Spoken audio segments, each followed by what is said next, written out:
Tetapi saat ini dia tidak bisa lagi berbuat apa-apa, karena Fu Sheng telah memanfaatkan dirinya dan menggunakan tubuhnya. Di sisi lain, Nona Xiao yang tahu tentang Xingxi yang mengambil tombak api Shenli, pergi ke alam dewa untuk merebutnya kembali, tetapi dia tidak bisa dan diusir kembali ke alam spiritual. Tak lama kemudian, Xingxi datang membawa Shenli kembali ke alam dewa. Semua orang terkejut melihat Shenli yang masih hidup. Mereka semua menjadi gugup karena Xingxi datang bersama Shenli. Kaisar Langit menuduh Shenli telah membuat masalah besar karena cintanya pada Xingxi. 现在回去怕是不好吧？ 山林被毁，连绵大火在人界山中。 Di sini semua dewa tidak setuju dengan hubungan Xingxi dan Shenli. Mereka berusaha membujuk Xingxi menjernihkan pikirannya, melupakan Shenli dan kembali mengatur 3 alam. Tetapi Xingxi tetap pada pendiriannya akan menanggung semua tanggung jawabnya sebagai dewa kuno, dan tidak akan melepaskan hubungannya dengan Shenli apapun yang terjadi. Dia pun membawa Shenli pergi dari sana. 那下次呢？下下次呢？又该如何？ Xingxi membawa Shenli keluar langit, tempat di mana Xingxi mengatur 3 alam. Xingxi menunjukkan kepada Shenli metode pembentukan untuk mengisi lubang di alam dewa, dengan memperbaiki lukisan yang ada di sana. Lubang-lubang kecil mulai diisi, dan secara bertahap menjadi utuh seperti sebelumnya. Shenli melihat Xingxi yang kesusahan saat memperbaikinya sehingga dia memegang tangannya, agar dia bisa membantunya menyelesaikan perbaikan alam dewa. Di sini Shenli yang tahu Xingxi terluka parah akibat hukuman langit, berkata dia akan meninggalkannya agar Xingxi bisa bebas dari masalah. Tetapi Xingxi tidak mau merasakan kehilangan lagi dan tidak akan melepaskan Shenli. Dia pun membuat sebuah penghalang agar Shenli tidak bisa pergi dari sana. Ketika Shenli mencoba menghancurkan penghalang itu, maka Xingxi akan kesakitan.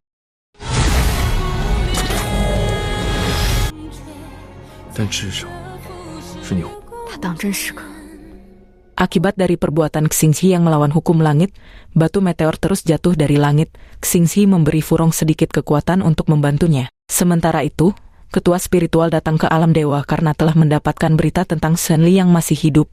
Youlan memberitahu mereka jika Shenli ditahan oleh Xingxi di luar langit. Karena hal itu mereka bertiga pergi ke tempat papan roh dewa kuno, yang merupakan jalan menuju keluar langit. Mereka bertiga mulai mencoba segala cara agar bisa keluar langit. Dengan informasi yang diberitahu Youlan saat dulu dia dibawa keluar langit oleh Xingxi, mereka bertiga secara bergantian mencoba tetapi tidak berhasil menemukan jalan keluar langit.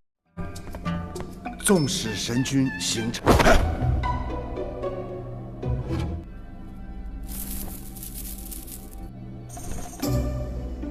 Sementara itu Shenli yang sedang mencari jalan keluar, mengambil lukisan Xingxi dan alangkah terkejutnya Shenli, karena dia diperlihatkan masa lalu Xingxi ketika dia melakukan perjalanan di dunia fana. Beberapa kali terlahir sebagai manusia dan menjalani kehidupan sederhana. Kemudian Shenli juga melihat masa lalu Liu Yu dan Feng Lai. Liu Yu adalah murid dari ketua spiritual saat itu yang bernama Liu Ming. Sedangkan Feng Lai adalah siluman yang diciptakan oleh Liu Ming untuk menguasai dunia.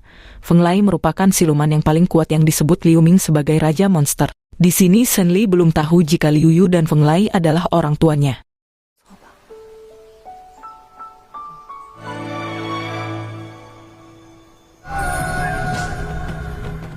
Di sisi lain, ketua spiritual akhirnya tahu alasan Xingxi memenjarakan Shenli, yang mana Xingxi mau melindungi mutiara laut biru di tubuh Shenli, yang merupakan kunci utama yang dicari oleh Fu Sheng untuk membuka segel kolam kesutian.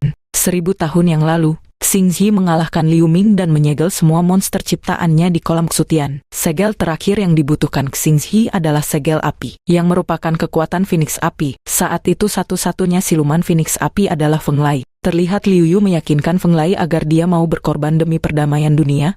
Feng Lai setuju dan mereka pun berpisah untuk selama-lamanya. Feng Lai. Sementara itu, Fu Rong terlihat mau menyembuhkan Mo Fang tetapi hal itu tidak bisa.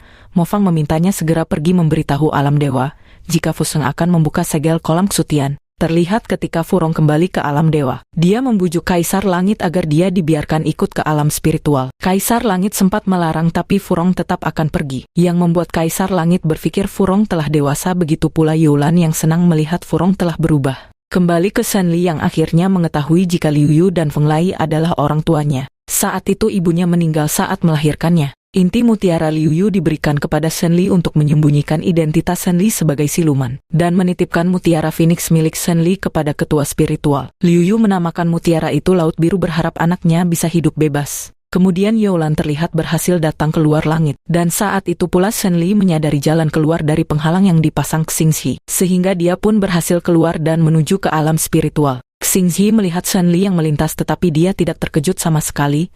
Seperti mengetahui hal ini akan terjadi.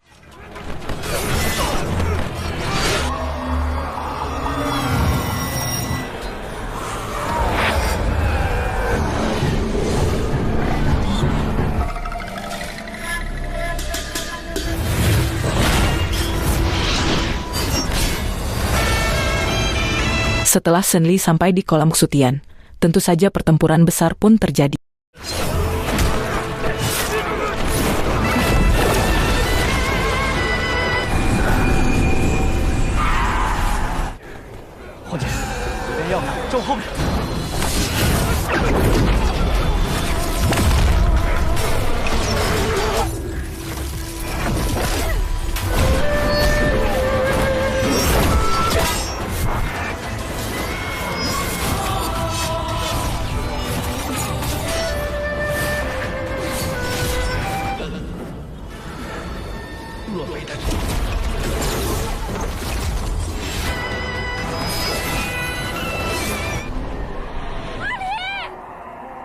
Sementara itu, Xingxi yang berada di luar langit, berusaha melindungi umat manusia dengan memperbaiki lukisan tiga alam. Tetapi dia tidak bisa melakukannya dan sepertinya hukum langit tidak lagi mengakuinya sebagai dewa. Sehingga dia pun pergi ke alam spiritual untuk bertarung bersama yang lainnya.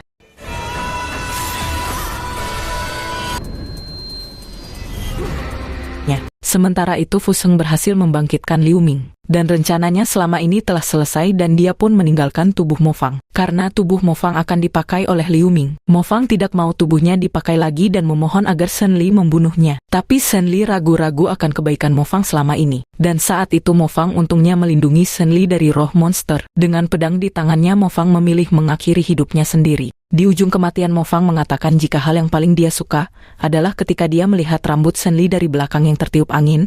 Dan setelah itu Mo Fang pun meninggal.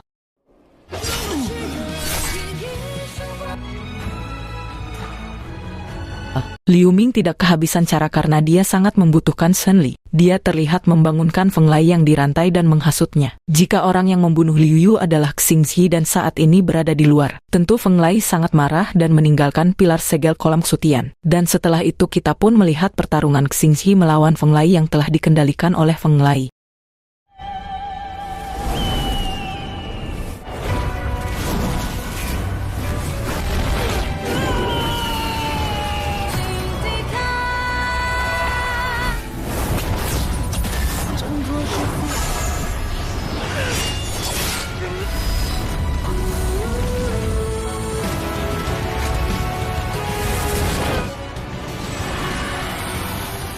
Sementara itu Shen Li yang menggantikan Feng Lai sebagai segel kolam kesutian, dia menggunakan tongkatnya agar dia bisa keluar dari sana untuk membantu Xingxi. Melihat darah di mulut Xingxi, Shen Li sangat yakin jika dia benar-benar pria yang dia cintai, kemudian menghadapi Feng Lai.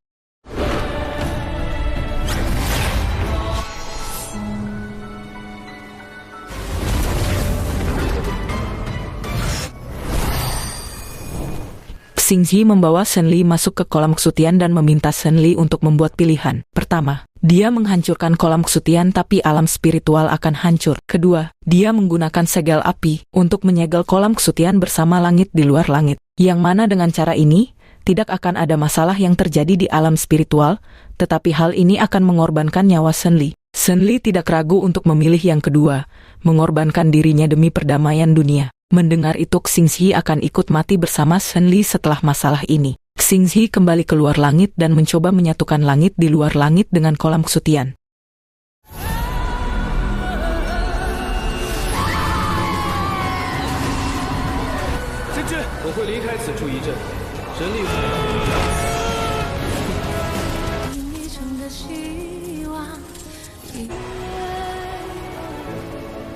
Dengan tubuhnya yang terluka parah dan sangat lemah, Xingxi kembali ke tempat Shen Li untuk menghadapi kematian bersama-sama, karena tidak lama lagi langit di luar langit akan hancur bersama kolam kesutian. Di sisi lain, Feng Lai telah pergi ke tempat di mana dia dulu tinggal bersama Liu Yu. Dan juga saat ini dia pergi ke istana Shenli yang merupakan tempat pertama dia lahir. Ketua spiritual datang ke sana dan memberitahunya tentang Shenli yang merupakan anaknya, dan kematian Liu Yu demi melahirkan Shenli. Mendengar hal itu, Feng Lai kembali ke kolam kesutian menemui anaknya. Dia melihat mata Shenli yang sama dengan Liu Yu, dan setelah itu Feng Lai menggantikan Shenli menjadi segel api kolam kesutian. Dia mengirim Shenli keluar sedangkan Feng Lai akan mati bersama kolam kesutian.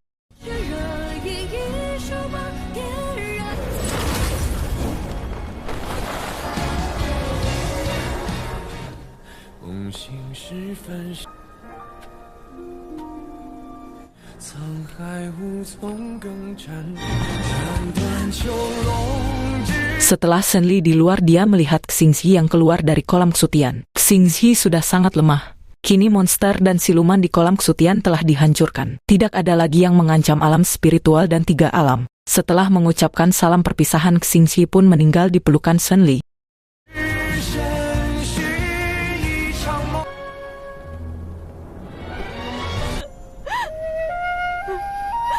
Shenli sangat sedih melihat kekasihnya itu meninggal. Sebuah cahaya terlihat dari langit yang menandakan Xingxi diakui sebagai dewa kuno lagi, karena dia berhasil membuat 3 alam hidup damai. Kaisar Langit dan yang lainnya akhirnya datang melihat cahaya itu, dan langsung berlutut mengantar kematian dewa kuno mereka. Kaisar Langit meminta Shenli mengembalikan mayat Xingxi, tetapi Shenli menolak dan memarahi Kaisar Langit. Bahkan setelah kematiannya, Xingxi tidak bisa bebas. Dia menolak memberikan mayat Xingxi dan mengancam akan membakar alam dewa jika mayat Xingxi tetap diambil. Berkat bujukan dari Furong dan Youlan, Kaisar Langit pun memberikan mayat Xingxi kepada Shenli. Setelah Kaisar Langit dan yang lainnya pergi, Shenli tetap tinggal di sana memeluk mayat Xingxi selama berhari-hari. Pada akhirnya dia pun dibujuk oleh ketua spiritual agar dia pulang, karena terlihat Shenli sudah sangat lemah karena berada di sana selama berhari-hari. Beberapa waktu pun berlalu. Kini mayat Xingxi disimpan di istana es dan setiap harinya Shenli berada di sana, melihat mayat kekasihnya yang sangat dia rindukan itu. Suatu hari Furong menemui Shenli. Dia memberitahu tentang buku yang dia buat. Buku itu mengisahkan perjalanan cinta Shenli dan Xingxi. Tentu saja Shenli sangat bahagia kisah cintanya diabadikan dalam sebuah buku. Kemudian, Shenli kembali mengunjungi mayat Xingxi menceritakan tentang buku yang dibuat Furong. Saat itu Shenli tertidur di sana, dan alangkah terkejutnya Shenli ketika dia bangun mayat Xingxi sudah menghilang. Saat itu pula Nona Xiao datang jika para warga melihat manusia salju. Shenli segera ke sana dan ternyata manusia salju itu adalah Xingxi.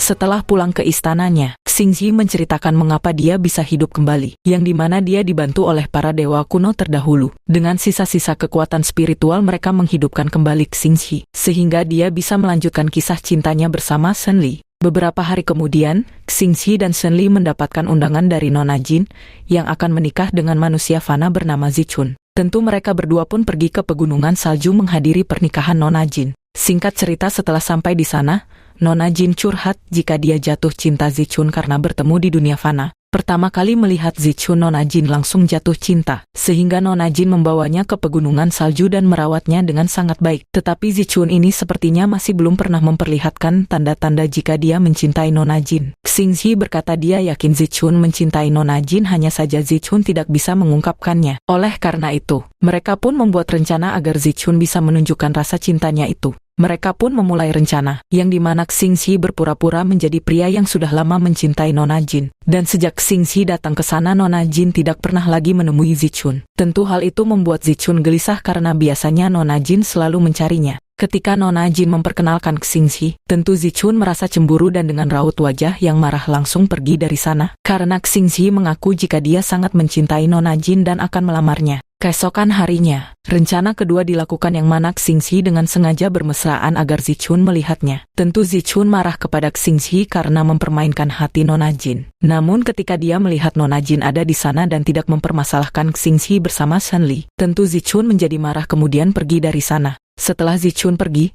Shenli berpura-pura mau membunuh Nona Jin untuk menguasai hartanya bersama Xingxi.